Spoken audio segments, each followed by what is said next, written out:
بانیتان باش، پایستان باش، وەرزشتان باش، هەموو کاتێکتان باش.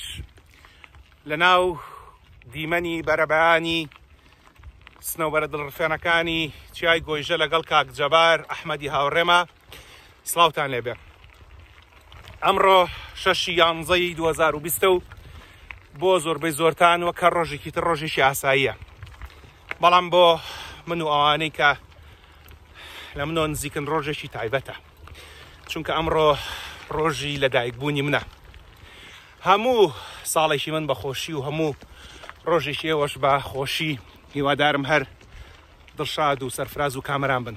سپاس بۆ خوا، سپاس بۆ دایک و باوکم، سپاس بۆ هاوسەر و منداڵ و سپاس بۆ یار و نەیارانیشم و سپاس بۆ هەموو هاوڕێیانم، سپاس بۆ هەموو مامۆستایانەی کە ڕۆژێک لە ڕۆژان پیتێکیان فێری ئێمە کرد و ئێمەیان وا لێ کرد کە بگەینە ئاستێک خزمەتکاری خەڵک بین.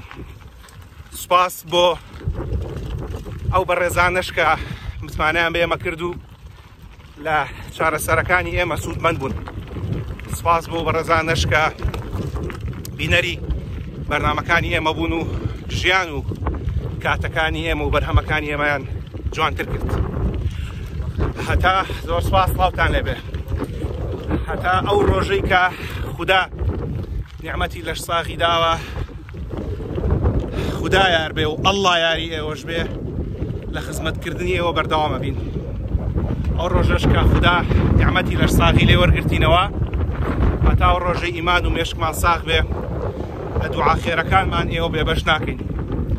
ئێوەش لە دوعا خێرەکانە ئێمەتان لەبیر بێ، لەبیرتان بێ کە لەش ساغی لە پاش ئیمان ساغی نیعمەتێکی گەورەی خوداییە و لە ماڵەکانتان وەرنە دەرەوە و چێژ لە دیمەنی سروشتی وەربگرن، لە هەر شوێنێک هەن، هەر بمێنن بە خۆشی و کامەرانی و شادی و سەرفرازی و دڵخۆشی و ئەڵڵا یار و یاوەرتان بێ.